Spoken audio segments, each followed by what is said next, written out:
Meus irmãos, a paz do Senhor. Amém. Amém. A paz do Senhor, meus irmãos. Amém. Glória a Jesus.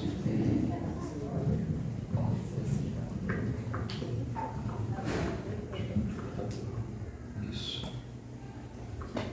Meus irmãos, vamos abrir a Escritura Sagrada. Você que trouxe a Bíblia, a palavra sacrossanta, inerrante, infalível, imutável e eterna palavra de Deus. Glória a Jesus. Nós vamos abrir o Evangelho de Jesus segundo escreveu Lucas. O médico, o doutor Lucas, no capítulo de número 3, versículo de número 4.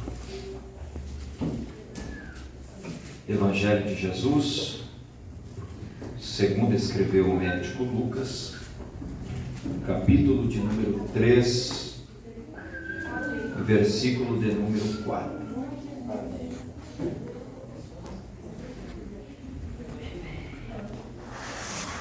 Amém? Amém. Diz assim: como está escrito no livro das palavras do profeta Isaías, voz do que clama no deserto, preparai o caminho do Senhor, endireitai as suas veredas. 5. Todo vale se encherá, e todos os montes e outeiros serão nivelados. Os caminhos tortuosos serão endireitados, e os acidentados serão aplainados. 6. Toda a humanidade verá a salvação de Deus. Amém? Amém. Amém. Tome seu assento. Querido e amado irmão, o médico, doutor Lucas, e também esse exímio historiador, autor do terceiro evangelho e também de Atos dos Apóstolos, este homem por nome de Lucas, ele vai nos trazer, logo no início do seu evangelho, a vida e a história de um dos maiores homens que passaram por essa terra. Este homem, por nome de João o Batista, ele era do clã sacerdotal de Arão.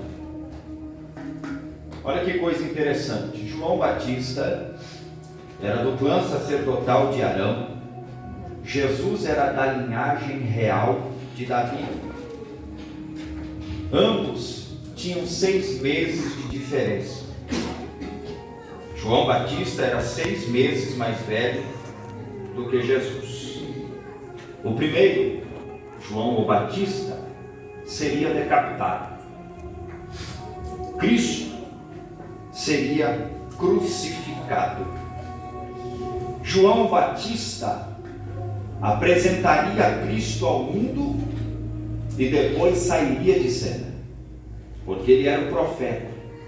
Ele veio para apresentar Jesus ao mundo e depois para sair de cena. João Batista, ele é o cumprimento da profecia de Isaías, porque ele era a voz, mas Cristo era a palavra.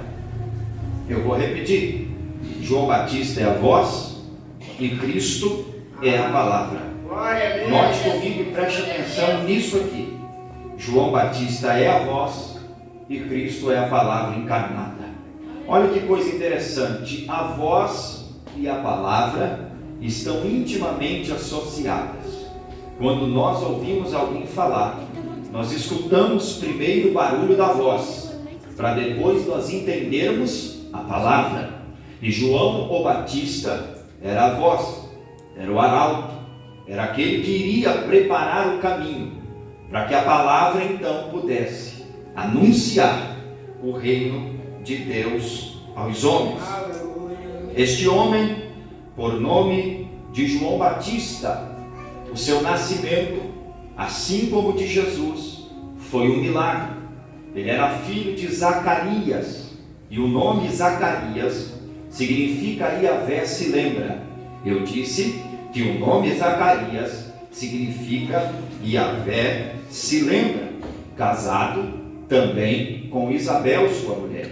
E ambos residiam nas regiões montanhosas da Judeia, que ficava no sul de Israel.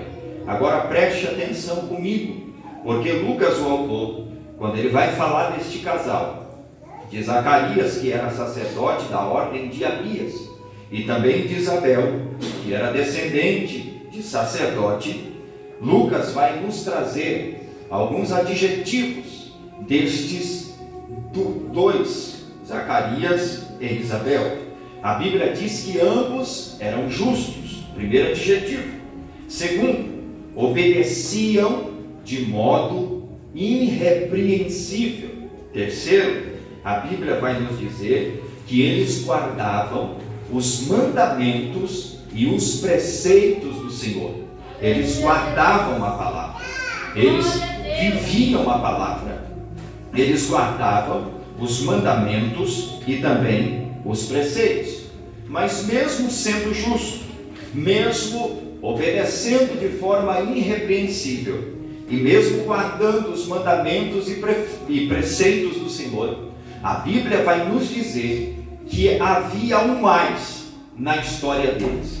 E qual era o mais da história deles? O mais é porque mesmo diante de todos estes adjetivos, eles não tinham filhos. Eu disse que eles não tinham filhos.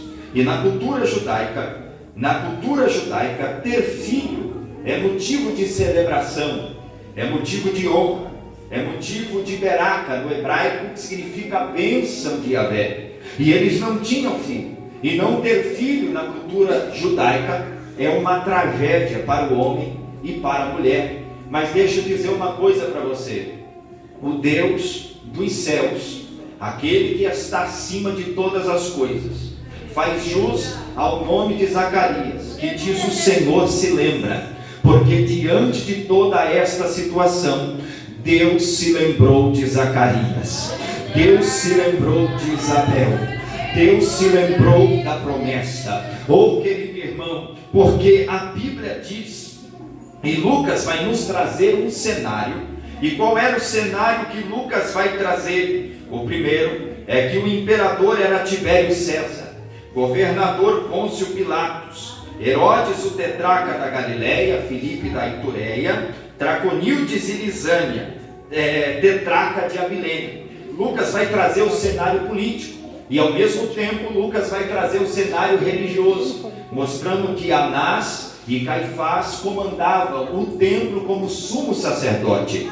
Tanto a política estava corrompida, como o sistema religioso daquele tempo estava profanado, porque aqueles sacerdotes já não tinham mais compromisso com a palavra, já não tinham mais compromisso com a lei de Deus. Enquanto isso, Deus estava trabalhando nos bastidores. Enquanto os vizinhos diziam: olha, Zacarias é avançado de idade, Isabel é estéril e ela não tem a bênção de Deus, porque ela não tem motivo para celebrar. O Deus do céu havia se lembrado deles, e o Deus do céu iria dar uma notícia para Zacarias, que iria mudar o curso da sua história para todo sempre. E não só o curso da história de Zacarias, mas o curso da história da nação de Israel. Haveria uma notícia que iria mudar a vida daquele casal. Por quê? Porque enquanto eles queriam um filho, Deus queria um profeta.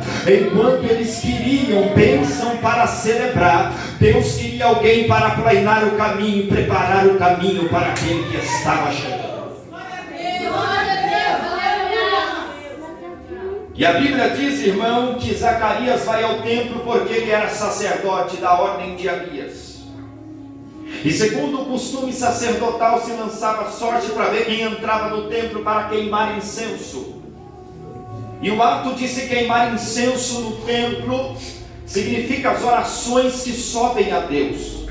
As nossas orações são comparadas e associadas na Bíblia como incenso que sobe diante das narinas de Deus. usando uma linguagem antropomórfica, que atribui a Deus formas humanas, e até antropopática, que atribui a Deus sentimentos humanos. Eu digo para vocês que Deus responde à oração de crente com o nariz. Como assim, pastor? A Bíblia diz que quando Noé saiu da arca, ele queimou um sacrifício por nome de holocausto. E quando aquela fumaça subiu às narinas de Deus, Deus então fez um pacto e uma aliança com Noé, dizendo que não iria mais destruir a humanidade pelas águas do dilúvio. Isto significa que as orações de crente, elas sobem diante de Deus e elas queimam diante de Deus em sua presença. Em Apocalipse, a Bíblia nos fala que existe um altar no céu, chamado de altar do incenso, que ele queima de dia e de noite com as orações dos santos. Oração para Deus é como um aroma suave que sobe diante das suas narinas. Oração para Deus é como um perfume que queima diante do seu trono. E deixa eu dizer uma coisa, a Bíblia diz que Deus se lembrou de Zacarias. Sabe por quê? Porque quem ora não é esquecido. Quem ora muitas vezes passa por dificuldade, por tormentas, por luta, mas quem ora não é esquecido. Eu não sei quanto tempo você está orando, mas deixa eu dizer uma coisa, Deus não se esquece de quem ora. Deus não se esquece de quem está buscando. Aleluia. Daniel orava 3 vezes por dia na Babilônia, mas a sua janela estava virada para as bandas de Jerusalém. Aleluia. Deus se lembrou de Daniel, mesmo na cova dos leões e diante de todas as ameaças que fizeram contra ele. Deus não se esqueceu do profeta Daniel e enviou um anjo para fechar a boca dos leões. Aleluia. Sabe por quê? Porque a oração é como incenso que queima. E quando nós estudamos isso aqui, nós percebemos que naquele altar, chamado de altar do incenso, havia algumas substâncias aromáticas nesse altar, que queimava e produzia um perfume naquele ambiente, um perfume tal que enchia todo o templo, de maneira que o cheiro do sacrifício não chegava no lugar santo, e nem no Kadosh Hakodesh, porque o perfume de incenso estava sobre aquele altar queimando diante da presença de Deus. Você sabe quando o seu culto é diferente? Quando você entende que você é queimador de incenso, que você vem para a igreja não para ser, aleluia, espectador de culto, não para assistir culto, não para preencher um lugar no departamento da igreja. Você vem para a igreja para queimar incenso de louvor e de orações perante a presença de Deus. Você sabe por que muitos cultos estão gelados e Deus já não recebe mais a oração e nem louvores de crente? Porque eles vêm para a igreja como meros espectadores, para analisar a hermenêutica do pregador, a homilética do pregador, o facistenido, o ré maior do cantor. Mas quando eu venho para a igreja de espírito, aleluia, de tudo isso, eu entendo que o meu propósito na casa de Deus é queimar incenso de adoração e orações que sobem diante da sua presença. E quando eu analiso isso aqui, eu percebo que neste altar do incenso tinha 3 substâncias aromáticas que faziam parte da composição do incenso que Zacarias queimou. Ali tinha o estoraque, ali tinha o nixa e ali também tinha o gálbano. São especiarias aromáticas que queimavam naquele incenso. Pastor, o que é o estoraque? O estoraque era uma resina que saía de uma planta típica, mas era sem pressão e sem corte. Era de forma natural, era de forma espontânea. De forma natural e de forma espontânea se saía o estoraque, sem pressão e sem corte. Deixa eu dizer uma coisa, Deus não obriga ninguém a estar aqui na igreja, Deus não obriga ninguém a ser crente, Deus não obriga ninguém a cantar no departamento, Deus não obriga ninguém a louvar os louvores da harpa, Deus não obriga ninguém a ler a Bíblia, aleluia. Mas quando eu entendo que eu devo à graça. E o que a graça fez por mim é muito maior do que aquilo que eu posso pagar. A minha adoração se torna sem pressão, sem corte e de forma espontânea. Então eu venho para cá orar, eu venho para cá adorar, aleluia, porque eu sou grato por tudo que Deus fez na minha vida. É por isso que a igreja de Atos, ela cresceu com oração.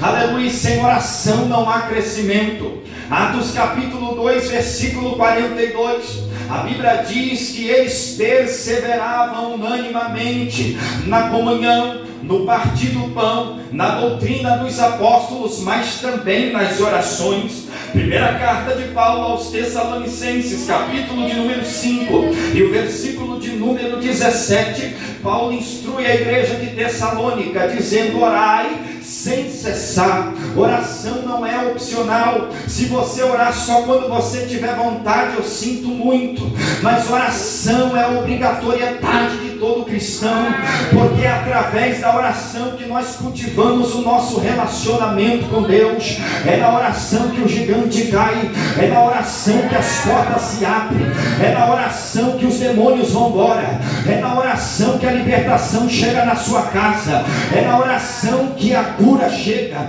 Por quê? Porque a oração faz milagre. Enquanto você ora aqui embaixo, as engrenagens de cima entram em movimento e Deus trabalha em resposta à oração de crente.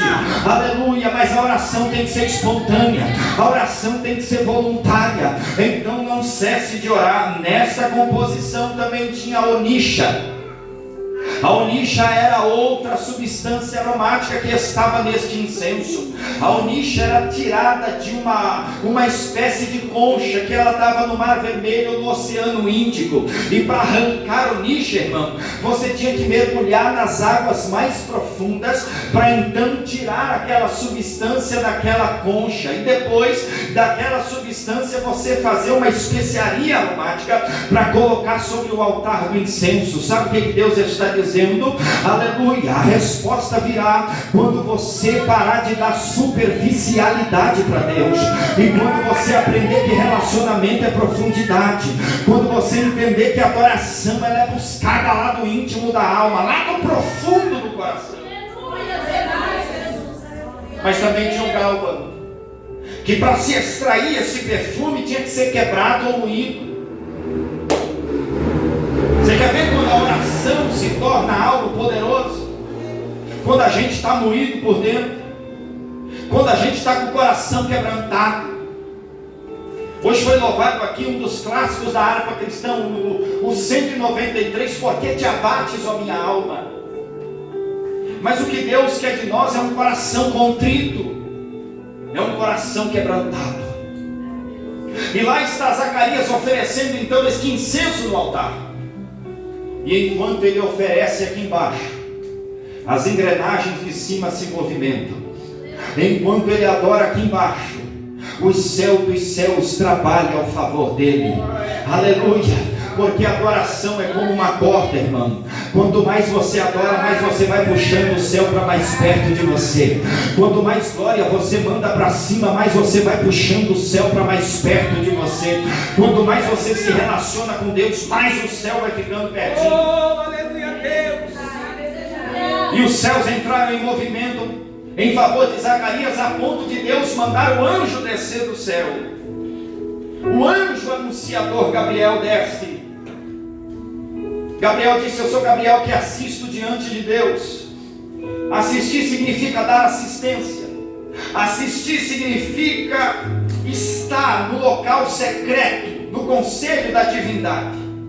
Gabriel é o anjo específico de Deus para levar os altos recados do céu. Foi ele que anunciou a encarnação do Verbo para Maria. E agora Zacarias está no templo orando, e Gabriel aparece do lado direito do altar. Não temas, Zacarias, a tua oração foi ouvida. Zacarias não creu, ficou mudo. Mas Deus então, em resposta a ele, disse: olha, o nome dele será João, e ele será profeta, porque ele vai ser o precursor da palavra. Ele é a voz, mas ele vai aplainar o caminho. Ele vai pregar a palavra.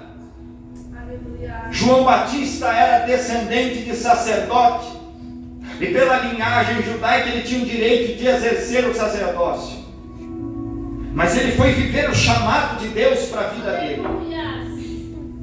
E não se envolveu no clã corrupto que havia dentro do templo de Jerusalém. Mas ao contrário, ele foi viver uma vida de profeta. E profeta tem que sentir o que Deus sente. Profeta tem que viver o que Deus vive. Profeta é boca de Deus. E ele trocou o templo luxuoso e os sacerdotes de Jerusalém pelo deserto da Judeia. E a Bíblia diz que ele percorria o Jordão, pregando a palavra e anunciando o reino de Deus. A sua alimentação era gafanhoto e mel silvestre. Vestia roupas feitas de pelo de camelo e um cinto de couro nos seus lombos. Ele veio no poder e no espírito de Elias, com o mesmo espírito de profecia que tomava Elias. Ali estava João Batista confrontando o sistema religioso de Israel e pregando a palavra. Mas eu quero falar aqui sobre as 4 características da pregação de João Batista, que é o que está faltando hoje. João Batista foi profeta, e profeta não pode pregar segundo a sua concepção. Profeta é canal de Deus, profeta é mensageiro de Deus, é arauto do rei. Glória a Deus, E a pregação de João Batista, a primeira característica que estava nela, a marca da pregação, era arrependimento. João Batista, irmão, pensa comigo. Deus ficou 400 anos sem falar com o povo. Entre o período veterotestamentário e neotestamentário é um espaçamento de 400 anos, que nós chamamos de período interbíblico. Entre Malaquias e João não havia palavra de Deus, não havia profecia. O povo havia se corrompido e se distanciado. Houve um silêncio profético da parte de Deus. Mas quando Deus levanta o primeiro profeta no deserto da Judeia, deixa eu dizer uma coisa: profeta não é levantado no templo, profeta é levantado no deserto.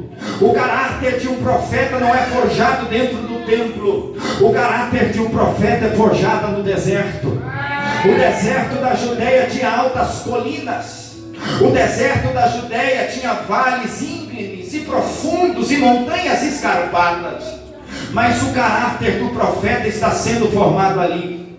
No deserto o clima é causticante, durante o dia um calor terrível, durante a madrugada um frio intenso. E eu costumo dizer que deserto não é cemitério para matar sonho de ninguém, mas é escola para forjar caráter de profeta. E Deus queria levantar João Batista como profeta, mas não foi o templo que formou ele profeta, foi o deserto. Foi no meio de largatos e de escorpiões que este homem, com um cinto de couro nos lombos, com vestes de camelo, alguém olhava para ele e dizia: ele é a revolução, ele é diferente. E deixa eu dizer uma coisa: quando ele começou a pregar, ele começou a atrair multidões. Sabe por quê? Porque você não precisa fazer propaganda de quem você é, você não precisa mostrar os seus talentos. Aleluia, pregue apenas a palavra e deixa o Espírito Santo trazer as multidões, deixa o Espírito Santo atrair o povo até você. E ali estava quem? João Batista pregando no deserto. Talvez os primeiros ouvintes de João Batista foram que largatos e escorpiões, mas ele estava pregando a palavra, ele estava anunciando o reino. E de repente um barulho espiritual começou a acontecer nas regiões de Israel.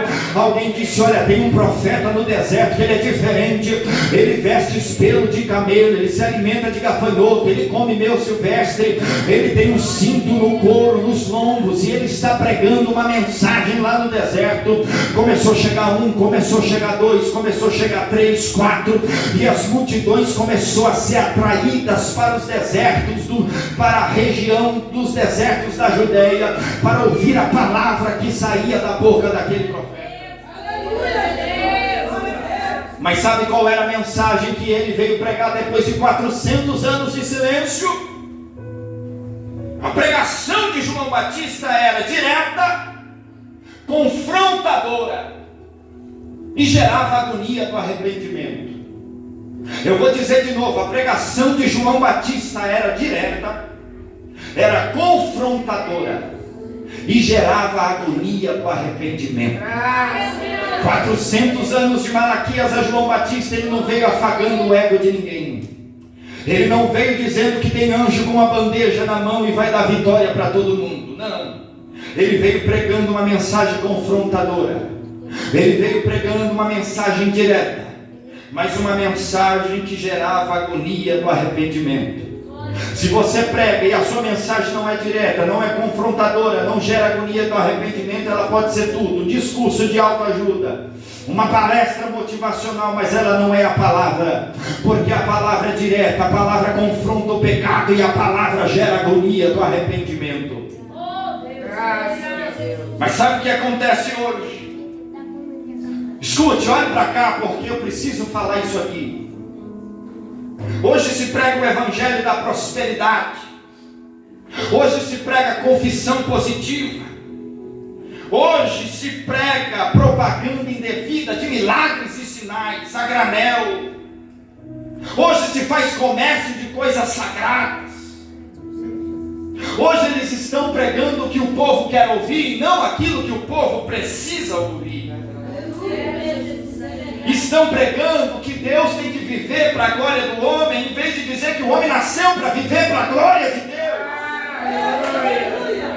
Estão pregando mais autoajuda do que propondo ajuda do alto. Estão transformando a Bíblia num livro mágico. E dizem para o povo: põe o Salmo 91 na porta da sua casa e tudo vai ser resolvido. Se você não ler a palavra, não obedecer a palavra e não andar conforme a palavra, a sua vida não vai mudar. O que muda a vida do homem é a palavra direta, confrontadora, que gera agonia do arrependimento e me mostra o caminho da salvação. Essa era a mensagem de João Batista. Mas, queridos, a segunda marca, além do arrependimento, é a mudança de pensamento e de atitude. Uma mudança gerada de dentro para fora. E arrependimento é o requisito básico para a salvação. Arrependei-vos. A igreja hoje precisa de arrependimento. Não é tempo de nós cantarmos, é tempo de chorar. Não é tempo de rasgar as vestes, mas é tempo de rasgar o coração. É tempo da gente fazer uma introspecção, uma autoavaliação e perceber qual é a direção que eu estou tomando. Qual é o tipo de evangelho que eu estou vivendo. Arrependimento é fundamental para a salvação. E arrependimento não é uma coisa única. Arrependimento é um exercício diário. Porque todo dia nós precisamos nos arrepender dos nossos pecados diante de Deus.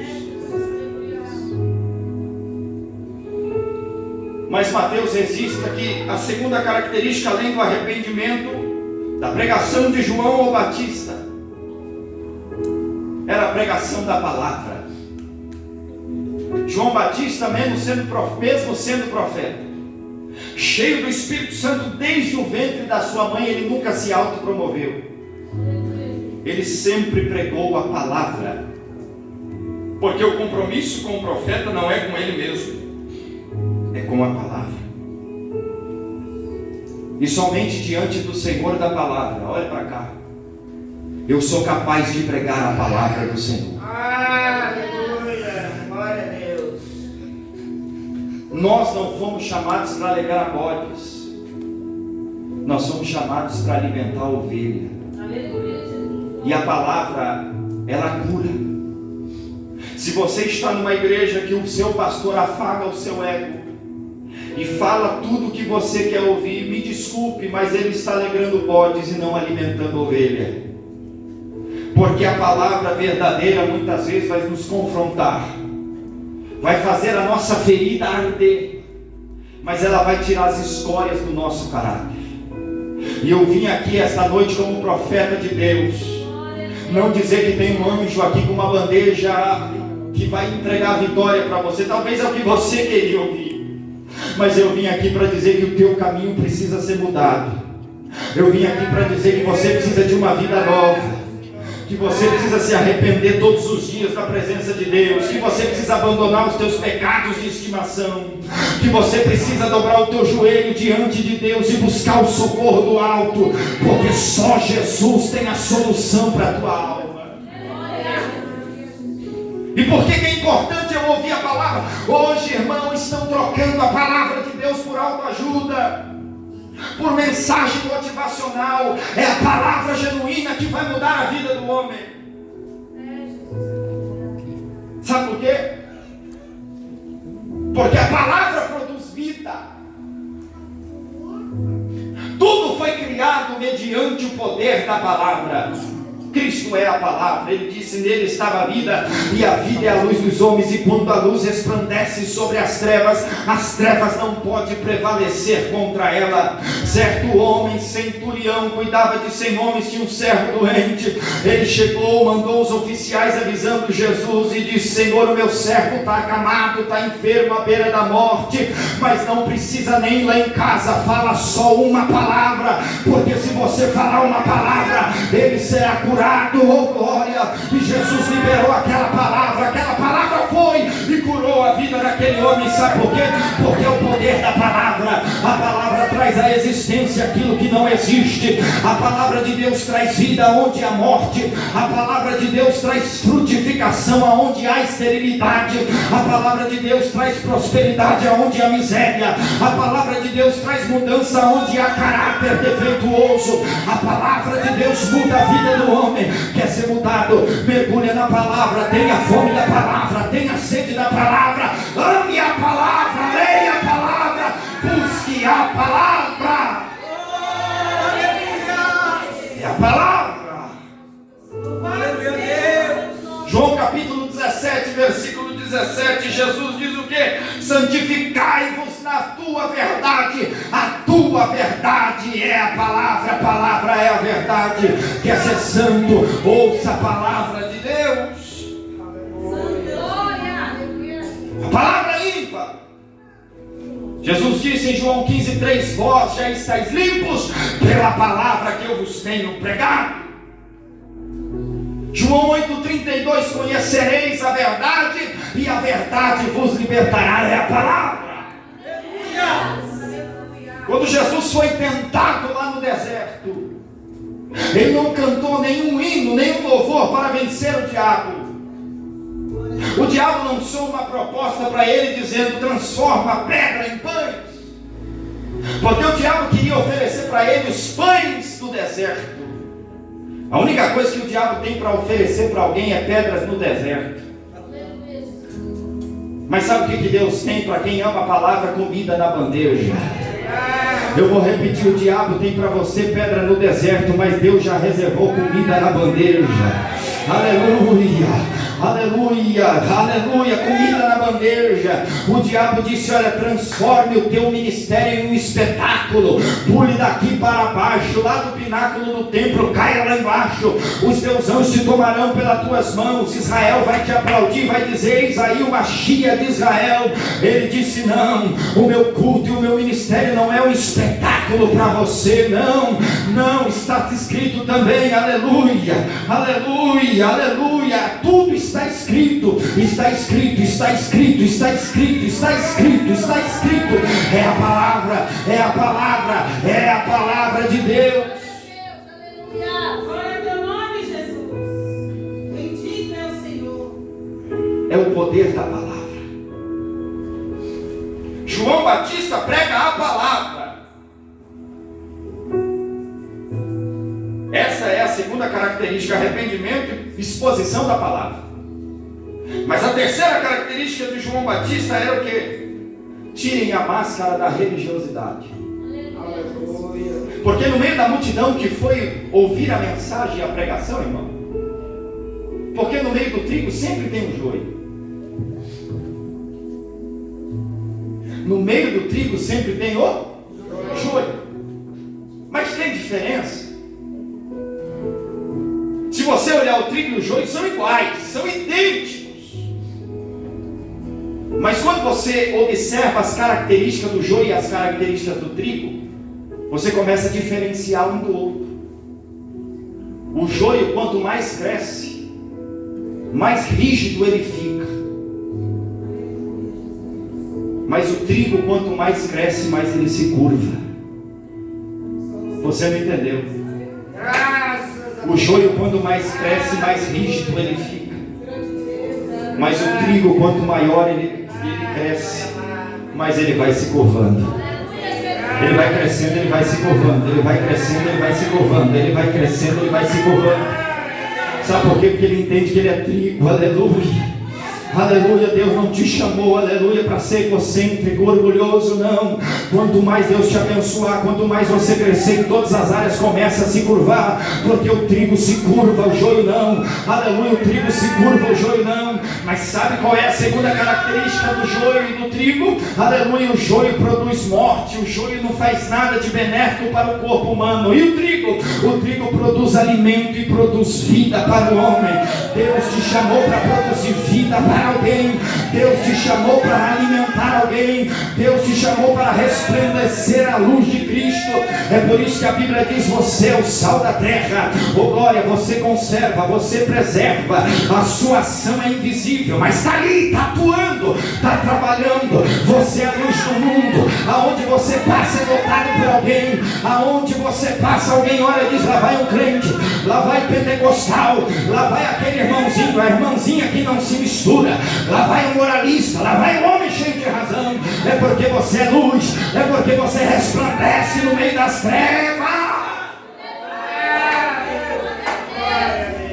Mas sabe qual a terceira característica? O joio é muito apegado à terra. Quando você vai arrancar ele, dá trabalho, porque as suas raízes estão fixas sobre a terra. Ele é apegado na terra. O trigo não. O trigo está na terra, mas ele sabe que a qualquer momento ele será tirado dela. Deixa eu dizer uma coisa: a vinda do Senhor se dará. Aleluia, nós estamos aqui, mas não somos daqui. Nós estamos na terra, mas não somos da terra. Nós somos trigo. A qualquer momento o dono da seara vai fazer a colheita, e nós deixaremos esta terra para o celeiro celestial, e nós subiremos para o céu. Maranata, Maranata, ora vem Senhor Jesus.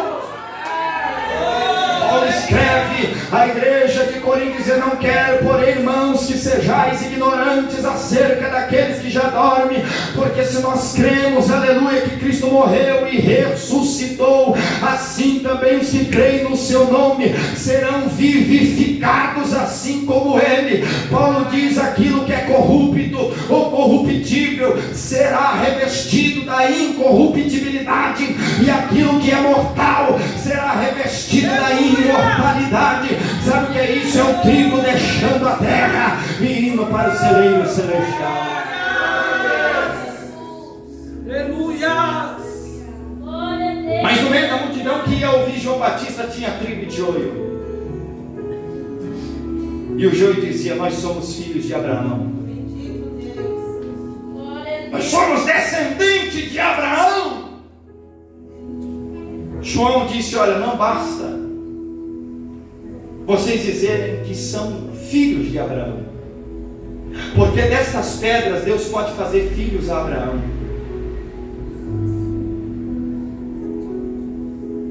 Tirem a máscara da religiosidade. Vocês praticam a religiosidade, mas estão longe. Praticam ortodoxia, mas estão longe de ortoplaxia. Vocês vivem teoria, mas esquecem de viver a prática. E eu costumo dizer que Jesus pregou no alto de uma montanha, na proa de um barco ou numa mesa de jantar. E antes de Jesus falar sobre amor, primeiro ele amava. Antes de Jesus falar sobre perdão, primeiro ele perdoava. Antes de Jesus falar sobre servir e ser o menor, ele demonstrava na prática. Agora, João Batista diz: vocês precisam tirar a máscara da religiosidade. Sabe por quê? Porque relacionamento com Deus está acima de religiosidade. Saulo era zeloso pela lei, conhecia 613 leis, 248 preceitos, 365 proibições, conhecia o aspecto moral, os 10 mandamentos, o cerimonial, a lei civil, mas não tinha um relacionamento com o Deus de Israel.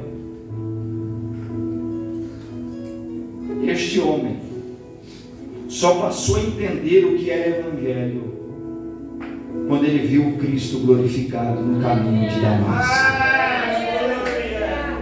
Sabe o que Deus está dizendo para nós? Tira a máscara da religiosidade e viva o evangelho da graça. Venha para um relacionamento mais perto comigo. Venha experimentar. Não é ser crente, porque tem crente que acha que Bíblia é desodorante para ficar embaixo do braço. Não lê, vem para a igreja, cumpre a liturgia do culto, senta no departamento. Não, você não está aqui para passar 2 horas do seu domingo e perder seu tempo, cumprir uma agenda semanal. Você está aqui para arrancar a máscara da religiosidade, para arrancar as vestes, aleluia, rasgar o coração e dizer: Senhor, eu estou aqui para mostrar, aleluia, não o que eu quero ser, mas quem eu sou de verdade. Eu estou aqui porque eu preciso mudar minha vida, eu estou aqui porque eu preciso mudar minha conduta. Entra no meu Damasco, muda a minha história, muda a minha concepção de evangelho. Mas a mensagem de João não era para afagar o eco.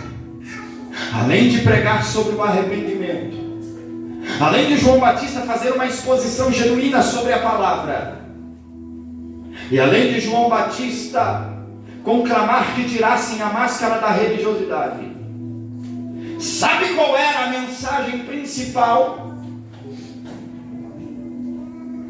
A cereja do bolo ficou para o final. Era uma mensagem de cunho escatológico. Ele dizia assim: arrependei-vos. Ele fazia exposição da palavra. Ele dizia: tirem a máscara da religiosidade. Sabe por quê, irmãos? Olha para cá, porque isso aqui que eu vou falar é muito sério. Olha para cá. Os fariseus tinham aparência. Escuta. Fariseu tem aparência, mas não tem essência. Fariseu tem superficialidade, mas não tem profundidade. Eles lavavam em seus ritos cerimoniais, mas o seu coração estava sujo. Eles pintavam os sepulcros na época de Jesus, chamados de sepulcros calhados. Coloriam a entrada do sepulcro com uma pedra, mas por dentro estava cheirando mal. Jesus diz que o que contamina o homem não é comer o alimento, a ingestão de alimento, mas é aquilo que sai, porque procede do coração. É por isso que Isaías, quando viu aquele que estava sentado sobre o trono, o grito de Isaías, do profeta, foi: ai de mim.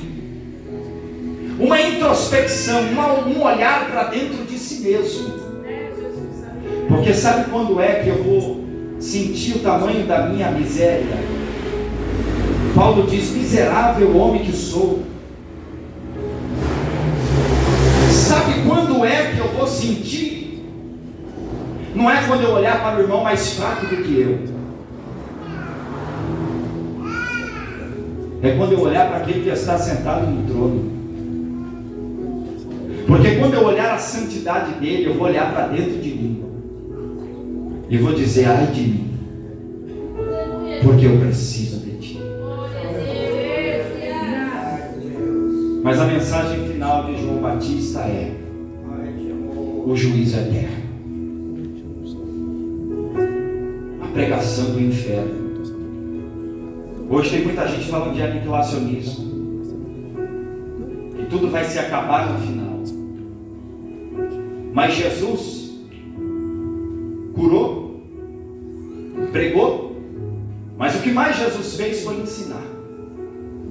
Tanto nos evangelhos sinóticos quanto em João, Jesus falou muito mais sobre o inferno do que sobre o céu.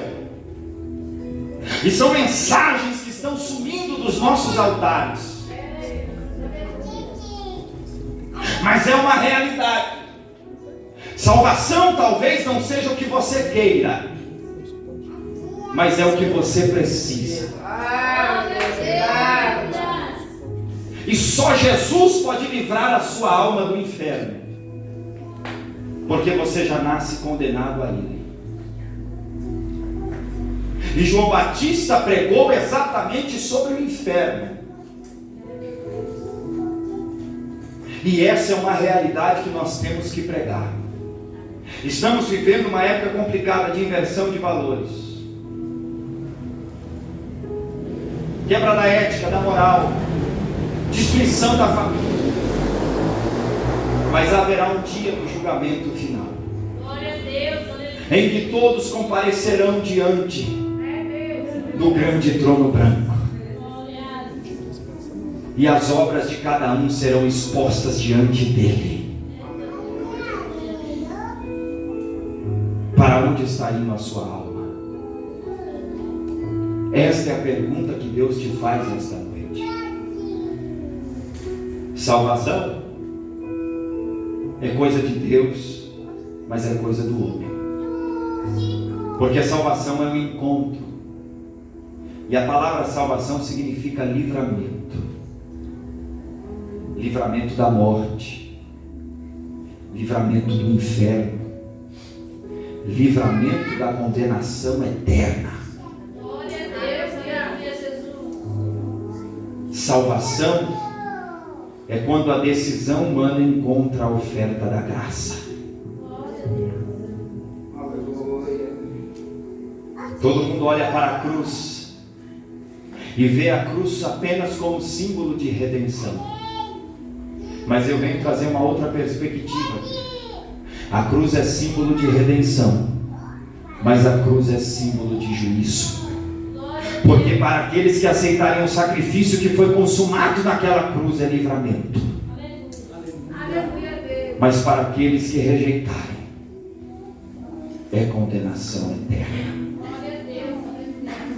E a minha Bíblia diz que todo aquele que não foi achado escrito no livro da vida será lançado no lago de fogo que arde, e de dia e de noite serão atormentados para todo sempre. Esta era a pregação do profeta João. Arrependimento, exposição das Escrituras, tirem a máscara da religiosidade, se rendam a Cristo, porque o juízo é eterno. Fica de pé. Aleluia. Glória a Deus. Aleluia.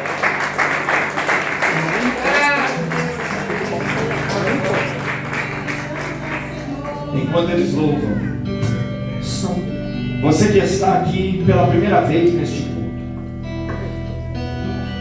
você que veio ouvir a palavra de Deus, a mensagem do Evangelho,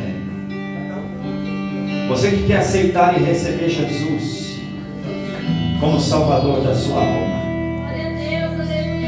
você que quer receber o Cristo, eu estou falando para quem não é cristão, para quem não aceitou, para quem está afastado do Evangelho,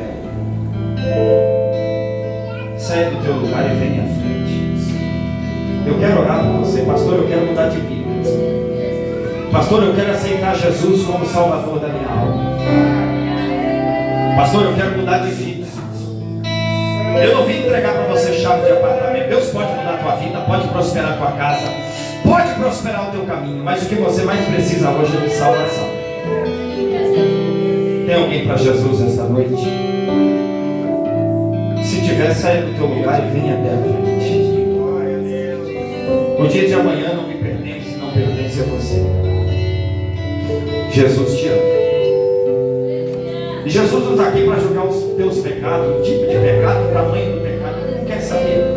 Ele quer saber se você quer mudar de vida. Ele quer saber se você quer se arrepender de verdade. Tem algum irmão aqui no culto hoje que quer se arrepender hoje? Estou falando de crente, irmão. Glória!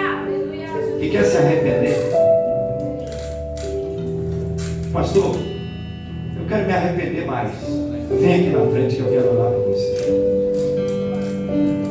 Quero me arrepender mais. Porque arrependimento é diário.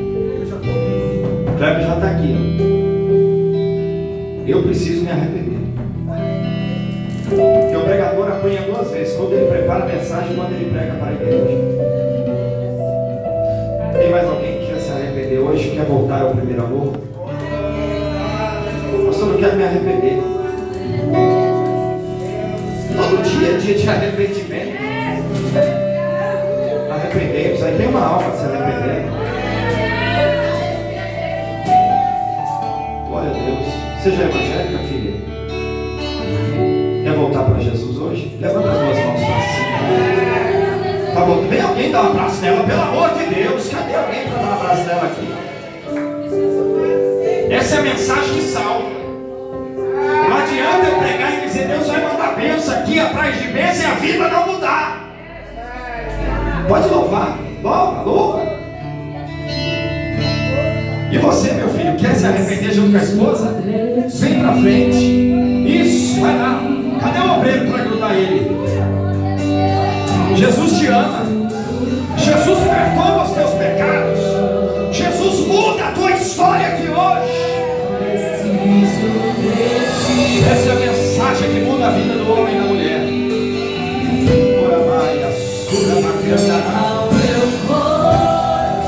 Irmão, o que eu vou falar aqui é profético. Escuta aí. Escuta, para um pouquinho. Deus falou comigo agora. Deus vai mandar almas nessa igreja aqui, pastor. E não vai caber de gente essa igreja. Porque o avivamento chegou nessa casa.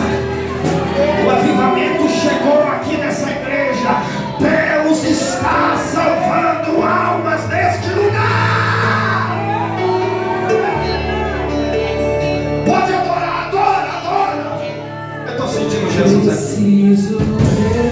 Oh, aleluia. Que coisa boa. Tem mais algum irmão para se arrepender? Vem, irmão. Vamos de crente mesmo. Vem se arrepender, vem. Oh, Jesus te ama e muda a tua história aqui hoje. Oh, meu Deus do céu.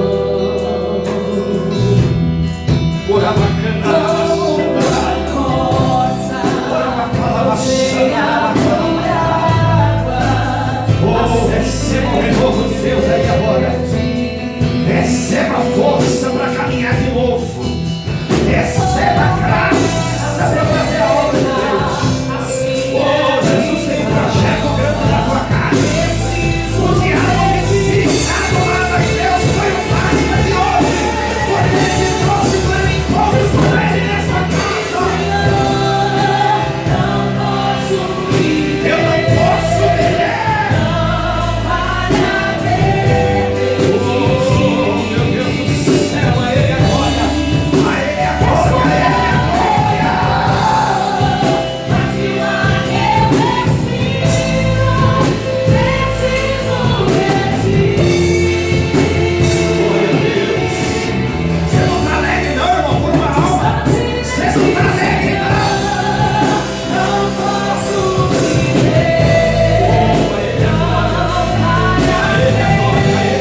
Meu Deus do céu.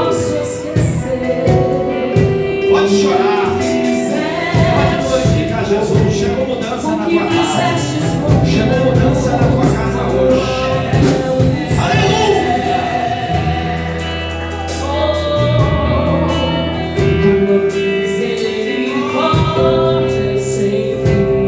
O projeto é grande, viu, Laís?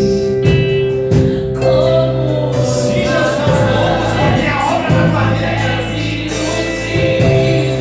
Tu vai trabalhar na terra. Deus vai te usar ainda muito.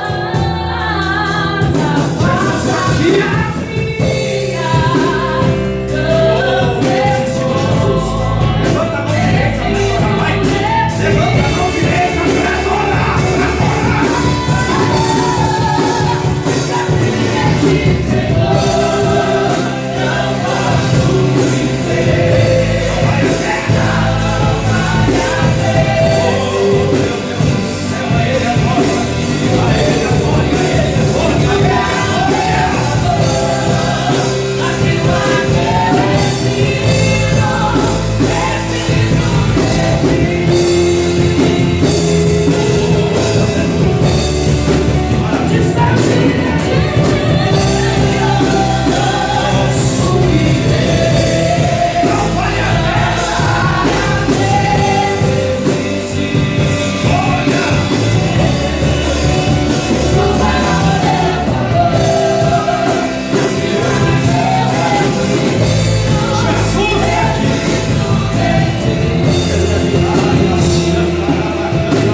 para adorar, vai.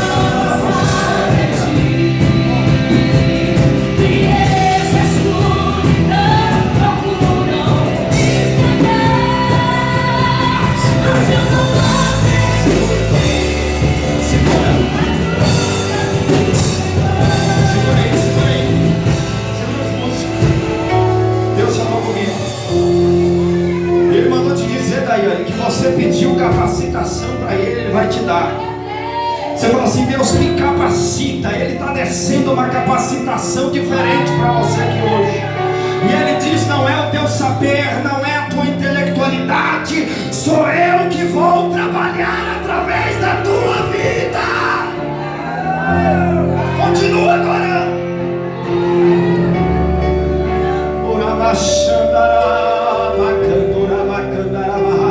Jesus está nesta casa.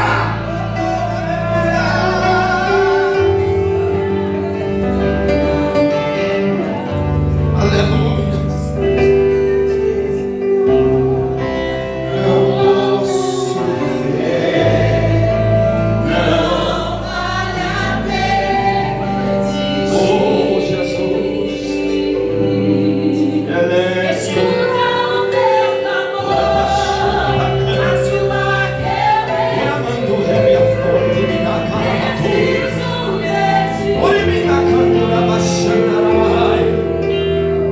Jesus está nesta casa. A Ele a glória, a Ele a honra, a Ele o louvor, a Ele a adoração, a Ele a força, a Ele o domínio dele, por Ele, para Ele. É o céu, é a terra, é o mar, é a sua vida, é a sua casa, é a sua história. É dele a honra, é dele a glória.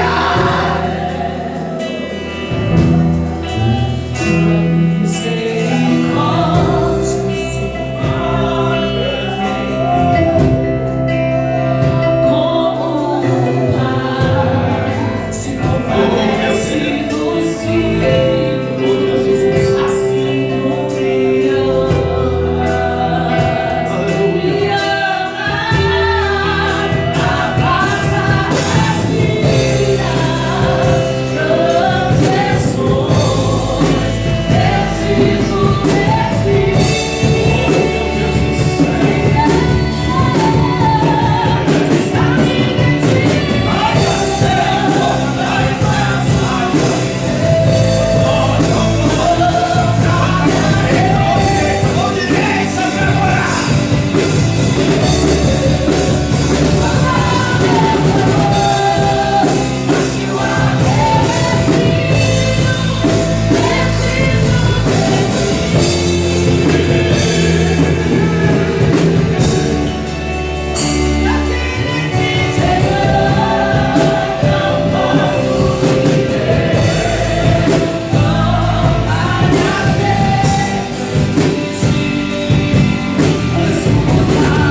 recebe como filha, como filho, e escreve o meu nome no livro da vida.